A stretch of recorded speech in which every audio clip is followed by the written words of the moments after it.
ക്രിസ്ത്യാനികൾ ബി.ജെ.പിയുടെ വഞ്ചന തിരിച്ചറിയുകയാണോ? അതോ ബി.ജെ.പിക്ക് കാര്യം മനസ്സിലാവുകയാണോ? ഇപ്പം ആർ.എസ്.എസ് മുഖപത്രം കേസരിയിലടക്കം സഭാ മേലധ്യക്ഷന്മാർക്കെതിരെ, മെത്രാന്മാർക്കെതിരെയൊക്കെ രൂക്ഷ വിമർശനമാണ് നടത്തിയിരിക്കുന്നത്.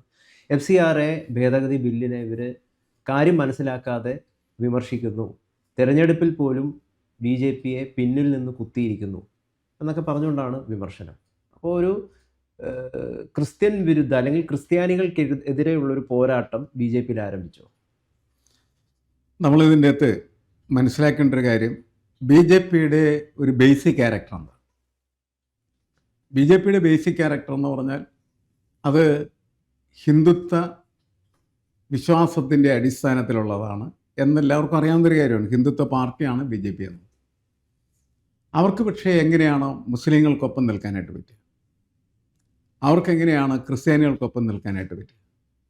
അവരുടെ പ്രത്യയശാസ്ത്രം അനുസരിച്ച് തന്നെ ഇന്ത്യയിൽ ഹിന്ദുക്കളുടെ പ്രധാനപ്പെട്ട ശത്രുക്കൾ ആരാണ് എന്ന് ചോദിച്ചാൽ അതിൽ മുസ്ലിങ്ങളുണ്ട്, ക്രിസ്ത്യാനികളുണ്ട്, കമ്മ്യൂണിസ്റ്റുകളുണ്ട്.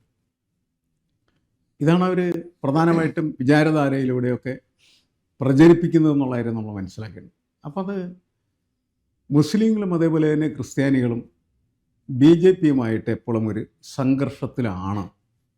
ആ സംഘർഷം ഇല്ലാതാക്കാനായിട്ട് ശ്രമിക്കുന്നത് അല്ലെങ്കിൽ ശ്രമിച്ചത് ബി.ജെ.പിയെ തന്നെ ഒരു ഇവൻറ്റ് മാനേജ്മെൻറ്റാക്കി മാറ്റാനായിട്ട് ശ്രമിച്ച നേതാക്കളാണ്. അങ്ങനെയാണ് കേരളത്തിൽ ജനാധിപത്യ പ്രക്രിയയുടെ പാർലമെൻ്ററി പ്രവർത്തന രീതിയുടെ ഭാഗമായിട്ട് നിൽക്കുമ്പോൾ ബി.ജെ.പിക്ക് ആവശ്യം മുസ്ലിങ്ങളും അതുപോലെ ക്രിസ്ത്യാനികളാണ്. കേരളത്തിലൊരു ഇക്വേഷൻ ശരിയാവണമെങ്കിൽ അവർ കൂടെ വന്നാൽ മാത്രമേ വിജയിക്കാൻ കഴിയും, അല്ലെങ്കിൽ വിജയിക്കില്ല, ഒരിക്കലും വിജയിക്കും. ഇതിനു വേണ്ടിയിട്ടാണ് ക്രിസ്ത്യാനികളെയും മുസ്ലിങ്ങളെയും ബി.ജെ.പിയിലേക്ക് കൊണ്ടുവരാനുള്ള ശ്രമം നടന്നത്. അതിൻ്റെ ഭാഗമായി പല മുസ്ലിം നാമധാരികളും ബി.ജെ.പിക്കാരാണ്, പല ക്രിസ്ത്യാനികളും ബി.ജെ.പിക്കാരാണ്. മുസ്ലിങ്ങളെക്കാൾ കൂടുതൽ ക്രിസ്ത്യാനികൾ എന്ത് ചെയ്തു? കേരളത്തിൽ ബി.ജെ.പിയിലേക്ക് വന്നു. അതിന് പ്രധാനപ്പെട്ട കാരണം ഈ ക്രിസ്മസ് കാലത്ത് കേക്കുമായിട്ട് അരമനയിലേക്കുള്ള ബി.ജെ.പിയുടെയും ആർ.എസ്.എസ് നേതാക്കളുടെയും സഞ്ചാരമാണ് ശരിക്കും പറഞ്ഞത്. അല്ല, അത് മാത്രമല്ല, അതിന് പിന്നിൽ മറ്റൊരു ഭീതി കൂടി ഉണ്ടല്ലോ. അതായത് മുസ്ലിങ്ങൾ അല്ലെങ്കിൽ ചില മുസ്ലിങ്ങൾ തീവ്രവാദത്തിനെതിരെ, ഇസ്ലാമിസ്റ്റുകൾക്കെതിരെ കടുത്ത രീതിയിൽ ഇന്ത്യയിൽ അല്ലെങ്കിൽ കേരളത്തിൽ നിലപാടുകൾ അല്ലെങ്കിൽ പോരാട്ടം നയിക്കുന്നത് CPM-ഓ കോൺഗ്രസോ അല്ല, അത് ബി.ജെ.പിയാണ്. അത് ക്രിസ്ത്യാനികൾക്കിടയിൽ ഒരു പിന്തുണയ്ക്ക് കാരണമായിട്ട്, അതായത് ക്രിസ്ത്യാനികളെയും മുസ്ലിങ്ങളെയും ഡിവൈഡ് ചെയ്ത് രണ്ടായിട്ട് ഭാഗിച്ച് ക്രിസ്ത്യാനികളോട് നിൻ്റെ ശത്രു മുസ്ലിമാണ് എന്ന് ബോധ്യപ്പെടുത്തുകയും അങ്ങനെ മുസ്ലിമിനെ ക്രിസ്ത്യാനിയുടെ അപരനായിട്ട് നിർത്തുന്ന ഈ അപരത്വമുണ്ടല്ലോ, അത് വളരെ കൃത്യമായിട്ട് പ്രയോഗിച്ചതിൻ്റെ ഫലമായിട്ടാണ് മുസ്ലിം ക്രൈസ്തവ സംഘർഷം കേരളത്തിൽ ഡെവലപ്പ് ചെയ്തതാണ്. ശരി, അതിൻ്റെ ഭാഗമായിട്ടാണ് ലവ് ജിഹാദ് പോലെയുള്ള സാധനങ്ങൾ, നാർക്കോട്ടിക് ജിഹാദ് എന്നൊക്കെ പറഞ്ഞ് ചില ബിഷപ്പുമാർ അതിനെക്കുറിച്ചൊക്കെ സംസാരിക്കുകയൊക്കെ ചെയ്തത് ആ വലിയ മാറ്റത്തിൻ്റെ അടിസ്ഥാനത്തിൽ. ആ മാറ്റത്തിൻ്റെ അടിസ്ഥാനത്തിൽ പലയിടങ്ങളിലും നിരവധി ക്രൈസ്തവ യുവാക്കളെന്ന് പറയും ബി.ജെ.പിയുടെ ഭാഗമായി മാറി. അവരാണ് ഈ കാസ പോലെയുള്ള സംഘടനകളിലൂടെ, അവരാണ് പിന്നീട് നമ്മൾ ഈ ക്രിസംഖ്യകളെന്ന് വിശേഷിപ്പിക്കട്ടെ വിഭാഗത്തിൽപ്പെട്ടത്. അതിൻ്റെ നേതൃനിരയിലേക്ക് ഉയർന്നു വന്ന ഒരാളാണ് ഷോൺ ജോർജ്. ഷോൺ ജോർജിനോടൊപ്പം അദ്ദേഹത്തിൻ്റെ പിതാവും എന്ത് ചെയ്തു? ബി.ജെ.പിയിൽ വന്നു. ഇപ്പം എന്താ സ്ഥിതി? അച്ഛനും മോനും എന്ത് ചെയ്യുന്നു? ബി.ജെ.പിയുടെ മുഖമായി മാറി ഈ തെരഞ്ഞെടുപ്പില്ലേ. 2 സ്ഥലത്ത് അവർ മത്സരിച്ചു. 2 സ്ഥലത്ത് മത്സരിച്ചു എന്ന് മാത്രമല്ല, ഇവരാണ് ബി.ജെ.പി എന്ന് ഉള്ള ഫീൽ ഉണ്ടാക്കാൻ പറ്റുന്ന രീതിയിലേക്ക് അത് മാറി. 1. 2, ഈ തെരഞ്ഞെടുപ്പിൽ 2020 വഴി ഒരുപാട് ക്രിസ്ത്യാനികൾ ബി.ജെ.പിക്കകത്ത് കയറി അല്ലേ. ആ ക്രിസ്ത്യാനികളൊക്കെ യഥാർത്ഥത്തിൽ ബി.ജെ.പിയുടെ മുഖമായി മാറുകയാണ്. അപ്പോൾ യഥാർത്ഥ ബി.ജെ.പിക്കാർക്ക് ഹിന്ദുത്വ എന്ന് പറയുന്നതായിട്ടുള്ള ഒരു രാഷ്ട്രീയ മതബോധവുമായി നടക്കുന്ന ആളുകൾക്ക് സംശയം തോന്നാൻ തുടങ്ങി. ഇതാണ് ബി.ജെ.പി. ദേശീയതയുടെ മുഖമായി മാറുന്നു എന്നാണ് സാബു ജോർജൊക്കെ പറഞ്ഞത്. ഞാൻ പറഞ്ഞ അതൊക്കെ അവർക്ക് പറയാം. പക്ഷേ BJPക്ക് അകത്ത് നിൽക്കുന്ന ആളുകൾ RSS ഒക്കെ ഇവരെയൊക്കെ ഈ സാബുവിനെയൊക്കെ എന്ത് ചെയ്യും, അങ്ങനെ തന്നെ സ്വീകരിക്കാൻ പോകണം. അവർക്ക് പ്രശ്നങ്ങൾ തോന്നാൻ തുടങ്ങി. ആ പ്രശ്നങ്ങളുടെ ഏറ്റവും വലിയ ഒരു രൂക്ഷമായിട്ടുള്ള സംഘർഷാവസ്ഥയാണ് ഇപ്പോൾ യഥാർത്ഥത്തിൽ നമ്മൾ കണ്ടുകൊണ്ടിരിക്കുന്നത്. അതാണ് പ്രശ്നം എന്നാണ് എനിക്ക് തോന്നുന്നത്. അതല്ലാതെ അതിൻ്റെ അകത്ത് മറ്റു കാര്യങ്ങൾ കണ്ടിട്ട് കാര്യമില്ല. അങ്ങനെയാണ് അവസാനം നമ്മൾ എന്തിലേക്ക് എത്തിച്ചേർന്നത്?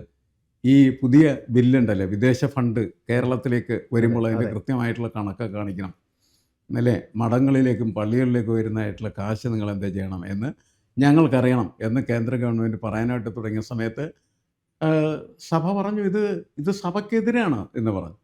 ഞങ്ങൾക്കെതിരാണ്, ഞങ്ങളുടെ ഫണ്ടമെൻ്റൽ റൈറ്റ്സിനെതിരാണ്, അതുകൊണ്ട് ഞങ്ങൾ ഇതിനെ എതിർക്കും എന്ന് പറഞ്ഞ് അവരെന്ത് ചെയ്തു, കൂട്ടമായിട്ട് BJPക്ക് എതിരായിട്ട് വോട്ട് ചെയ്തു ഈ തെരഞ്ഞെടുപ്പിൽ. ഇതാണ് ഭയങ്കരമായിട്ടുള്ള പ്രശ്നമായിട്ട് PC ജോർജും അദ്ദേഹത്തിൻ്റെ മകൻ ഷോൺ ജോർജും പറഞ്ഞത്. എന്നിട്ട് ഷോൺ ജോർജ് പറഞ്ഞെന്താണ്, സഭയ്ക്ക് ഞങ്ങൾ വേണ്ടേ, ഞങ്ങൾക്ക് സഭയെ വേണ്ടെന്ന് പറഞ്ഞ് ഭീഷണിപ്പെടുത്തിയത്. അതല്ല ഇപ്പോഴത്തെ അവസ്ഥ. അല്ല, ഇതിൽ എന്താണ് BJP പറയുന്നത്, ഈ ഫണ്ടുകൾ മറ്റ് രാജ്യവിരുദ്ധ പ്രവർത്തനങ്ങൾക്കായിട്ട് ഉപയോഗിക്കുന്നു, അപ്പം വളരെ കർശന നിയന്ത്രണം അതിൽ കൊണ്ടുവരുന്നു എന്നുള്ളതാണ്. അതായത് കാലാവധിയുടെ അടിസ്ഥാനത്തിൽ ഈ ലൈസൻസ് പുതുക്കാൻ പറ്റിയില്ലെങ്കിൽ ഈ സ്ഥലങ്ങൾ, ഇവരുടെ ഈ കെട്ടിടങ്ങളും അതുകൊണ്ട് നിർമ്മിച്ച സാധനങ്ങളൊക്കെ ഞങ്ങൾ എന്താണ് ഇതൊക്കെ ഞങ്ങളൊക്കെ പിടിച്ചെടുക്കും എന്നാണ് പൊതുവെ BJPക്കാർ പറയുന്നതെന്നാണ് ക്രിസ്ത്യാനികൾ മനസ്സിലാക്കി. അതിൽ അമൃതാനന്ദമയി മഠവും പിന്നെ ഈശ ഫൗണ്ടേഷനും ഹിന്ദു സംഘടനകളൊക്കെ പെടും. അതെ, പക്ഷെ അവർക്കൊന്നും ഭയമില്ലല്ലോ. മാതാമൃതാനന്ദമയ്ക്ക് ഭയമില്ലാത്തതെന്നാണ്. അവരുടെ ആര് പിടിച്ചെടുക്കില്ല, BJP പിടിച്ചെടുക്കില്ല, RSS പിടിച്ചെടുക്കില്ല. കാരണം എന്താ വെച്ചാൽ അവിടെ മോദി വന്നാൽ ആദ്യം പോകുന്നത് എങ്ങോട്ടാണ്? അമൃതാനന്ദമയ മഠത്തിലേക്കാണ്, അല്ലെ അമ്മയെ കാണാനാണ് പോകുന്നത്. അവർക്കൊന്നും സംഭവിക്കില്ലെന്ന് അവർക്കറിയാം. അതുകൊണ്ട് അവർക്ക് പ്രശ്നമില്ല. ഇവർക്ക് പ്രശ്നമുണ്ട്. ഇവർക്ക് പ്രശ്നമുള്ളതെന്ന് പറഞ്ഞാൽ ഇവരെ പൂട്ടാൻ BJP തീരുമാനിച്ച പൂട്ടിയിരിക്കും. അതിന് കൊണ്ടുവരുന്ന നിയമമാണിത് എന്ന് അവർ വിശ്വസിക്കുന്നു. ആ വിശ്വാസത്തെ തിരുത്താൻ BJPക്കും RSSനും കഴിഞ്ഞില്ല എങ്കിൽ ക്രിസ്ത്യാനികൾ എങ്ങനെ BJPക്കും RSSനൊപ്പം നിൽക്കും എന്നുള്ള ചോദ്യം ശക്തമായി നിൽക്കുകയാണ് ചെയ്തത്. പക്ഷേ ഇവിടെ CPMഉം കോൺഗ്രസ്സൊന്നും എടുക്കാത്ത ചില ആർജവമായിട്ടുള്ള നിലപാട് BJPക്ക് എടുക്കാൻ പറ്റുന്നു എന്ന് പറഞ്ഞുകൊണ്ട് BJP പിന്തുണയ്ക്കുന്ന ആളുകൾ നമ്മുടെ നാട്ടിലുണ്ട്. ഇപ്പം ഷോൺ ജോർജും PC ജോർജൊക്കെ പറഞ്ഞത് പരമാർത്ഥമാണ് എന്ന് പറഞ്ഞ് അവർക്ക് പിന്തുണ നൽകുന്ന ആളുകളുണ്ട്. അങ്ങനെ ഒരു എന്താണ്, ഇവർക്ക് രണ്ടുപേർക്കും എടുക്കാൻ പറ്റാത്ത എന്നാൽ സത്യസന്ധമായിട്ടുള്ള നിലപാട് BJP എടുക്കുന്നുണ്ടോ? അല്ലെ, BJPക്ക് എപ്പോഴും ഒരു പൊളിറ്റിക്കൽ ടാർഗറ്റ് ഉണ്ട്. അവർ പറഞ്ഞ കാര്യങ്ങളൊക്കെ അവർ കൃത്യമായിട്ട് എന്ത് ചെയ്യുന്നു, നടപ്പിലാക്കുന്നുണ്ട്. അതിൻ്റെ പേരിൽ അവർക്ക് വിശ്വാസ്യതയും കിട്ടും. ഇപ്പോൾ അവർ അധികാരത്തിൽ വരുമ്പോൾ പറഞ്ഞിരുന്നു കാശ്മീരിലെ 370 എടുത്തു കളഞ്ഞു. അതിനെതിരെ പല വർത്തമാനങ്ങളുണ്ടായ ഒരു കാര്യമില്ല. അത് അവരെടുത്തു കളഞ്ഞ് തീരുമാനിച്ചിരുന്നതാണ്, അവർ പ്രഖ്യാപിച്ചിരുന്നതാണ്, ഇലക്ഷൻ മത്സരിക്കുന്നതിന് മുമ്പ് പ്രഖ്യാപിച്ചിരുന്നതാണ്, അതവർ നടപ്പിലാക്കി. അതുപോലെയാണ് നമ്മൾ ഈ അവസാനം ഇപ്പോൾ എത്തിയിരിക്കുന്ന FCR എന്ന് പറയുന്നതായിട്ടുള്ള നിയമത്തിൻ്റെ കാര്യവും അത് തന്നെയാണ്. അവർ പ്രഖ്യാപിക്കുന്നു, നടപ്പിലാക്കുന്നു. ഇപ്പോൾ തൽക്കാലം തൽക്കാലത്തൊക്കെ മാറ്റിവെച്ചത് ആളുകളെ പറ്റിക്കാൻ വേണ്ടി മാത്രമാണ്. അത് അവർക്കും അറിയാം, ആളുകൾക്കും അറിയാം. ഇലക്ഷൻ അതിൻ്റെ പേരിൽ തൽക്കാലം മാറ്റി വെക്കുന്നു, വീണ്ടും കൊണ്ടുവരും. എല്ലാം അങ്ങനെയല്ലേ, ഇരിക്കുമ്പോൾ എല്ലാ സ്ഥാനങ്ങളും അങ്ങനെയല്ലേ മാറ്റി വെച്ചിട്ട്. ഇപ്പോൾ വനിതാ സംവരണം പോലും അവരുദ്ദേശിച്ച രീതിയിലേ നടപ്പാക്കുന്നത്. വനിതാ സംവരണം എന്ന് പറയുമ്പോൾ പൊതുവെ നമുക്കുണ്ടായിരുന്ന ധാരണ എന്താ? പൊതുവെ നമുക്കുണ്ടായിരുന്ന ധാരണ ഇപ്പം 540 സീറ്റ് ഉണ്ടെങ്കിൽ അതിൽ 33% വനിതകൾക്ക് മാറ്റിവെക്കും എന്നാണ് നമ്മളെപ്പോലുള്ള മണ്ടന്മാരായിട്ടുള്ള ആളുകൾ വിശ്വസിച്ചിരുന്നത്, അല്ലേ? ഗൗതം എങ്ങനെ വിശ്വസിച്ചിരുന്നത്? അങ്ങനെയാണോ വിശ്വസിച്ചിരുന്നത്? അങ്ങനെയാണ് അല്ല. പിന്നെ എങ്ങനെയാണ് ഇപ്പം അവർ കൊണ്ടുവരുന്ന രീതിയിലാണ് വിശ്വസിച്ചിരുന്നത്? ആ രീതിയിൽ നടപ്പിലാക്കാനുള്ള സാധ്യത കുറവാണ്. അത് ജസ്റ്റ് പുറമേ അത് ശരിയാണ്. അതായത് ആ രീതിയിൽ നടപ്പിലാക്കിയാൽ നടപ്പിലാകൂല. കാരണം പുരുഷന്മാരുടെ എണ്ണം കുറക്കുന്നത് ആരും സംഭവിക്കാൻ സാധ്യതയില്ല ഒരു രാഷ്ട്രീയ പാർട്ടി. അതെ, അത് നമുക്ക് എല്ലാവർക്കും അറിയാം. ഉള്ളിൽ തന്നെ കലാപം ഉണ്ടാവും. അപ്പോൾ അതുകൊണ്ട് സ്വാഭാവികമായിട്ടും വേറെ വഴിയുണ്ടേ, വേറെ വഴി അവർ കൊണ്ടുവരുന്നു, പുതിയ സീറ്റുകൾ കൊണ്ടുവരുന്നു. പക്ഷെ അപ്പോഴും ആരും എന്ത് കരുതി കാണില്ല, ഇങ്ങനെ ഒരു ബില്ല് കൊണ്ടുവന്ന് പുതിയ സംവിധാനത്തിലേക്ക് വന്നു കഴിഞ്ഞാൽ ദക്ഷിണേന്ത്യ അതിൻ്റെ സഹായം വേണ്ട, പാർലമെൻറ്റിൽ ഇന്ത്യ ഭരിക്കാൻ എന്ന് BJP കണക്കൂട്ടിയിരുന്നു. അത് ഗൗതം കണക്കൂട്ടിയിട്ടുണ്ടായിരുന്നു? ഇല്ല. എന്തായാലും അവരതങ്ങനെ തീരുമാനിക്കുകയും അത് നടപ്പിലാക്കാൻ പോവുകയാണ് ചെയ്യുന്നത്. അത് നടപ്പിലാക്കി കഴിയുമ്പോൾ ദക്ഷിണേന്ത്യയിൽ നിന്നുള്ള മുഴുവൻ സീറ്റുകളും ബി ജെ പിക്ക് എതിരായിട്ടാണ് വരുന്നതെങ്കിൽ പോലും ബി ജെ അതിനെ പി ലാവാക്കാം ആ ഈ തെരഞ്ഞെടുപ്പ് കണക്കിലാക്കിക്കൊണ്ട്. അത് ഒന്നും ചെയ്യാൻ പറ്റില്ല. അപ്പോൾ ദക്ഷിണേന്ത്യ ഇപ്പോൾ കുറേ കാലമായിട്ട് ഈ വടക്കേ ഇന്ത്യ തെക്കേ ഇന്ത്യ എന്നും പറഞ്ഞിട്ട് ഇങ്ങനെ പ്രശ്നങ്ങളുണ്ടല്ലോ. ദക്ഷിണേന്ത്യയിൽ ഇവർക്ക് ജയിക്കാൻ പറ്റുന്നില്ല. ഇപ്പോൾ നോക്കൂ, കേരളത്തിൽ അവർക്ക് ഭരണമില്ല, കർണാടകത്തിൽ ഭരണമില്ല, തമിഴ്നാട്ടിൽ ഭരണമില്ല, അല്ലേ, ആന്ധ്രാപ്രദേശിലും ഇല്ല. അപ്പോൾ അങ്ങനെയൊക്കെ വരുന്ന സമയത്ത് ഈ സാധനം കൊണ്ട് ബി ജെ പിക്ക് ഒന്നും ചെയ്യാനായിട്ട് പറ്റില്ല. ഡബിൾ എഞ്ചിൻ എന്നൊക്കെ പറഞ്ഞ് പ്രസംഗിച്ച് നടക്കാൻ മാത്രമേ ഉള്ളൂ. അപ്പോൾ അവർ അതിന് ആത്യന്തികമായിട്ടുള്ളൊരു പോംവഴി കണ്ടെത്തിയാണ് ഈ വനിതാ സംവരണത്തെ അങ്ങനെ ഉടച്ച് വാർത്ത് ശരിയാക്കി എടുത്തു കഴിയുമ്പോൾ ദക്ഷിണേന്ത്യയിൽ നിന്ന് ഒരു സീറ്റ് കിട്ടിയില്ലെങ്കിൽ പോലും ബി ജെ പിക്ക് ഇന്ത്യ ഭരിക്കാം. അത് അവർ നടപ്പാക്കാൻ പോകണം. അങ്ങനെ അവരെന്തൊക്കെ പദ്ധതികൾ ആവിഷ്കരിക്കുന്നുണ്ടോ അതെല്ലാം കൃത്യമായിട്ട് നടപ്പിലാക്കി വരുന്ന ഒരു രീതിശാസ്ത്രം അവർക്കുണ്ട്. അതുകൊണ്ടാണ് നേരത്തെ ഗൗതം ചോദിച്ച ചോദ്യം പ്രസക്തമായി തീരുന്നത്.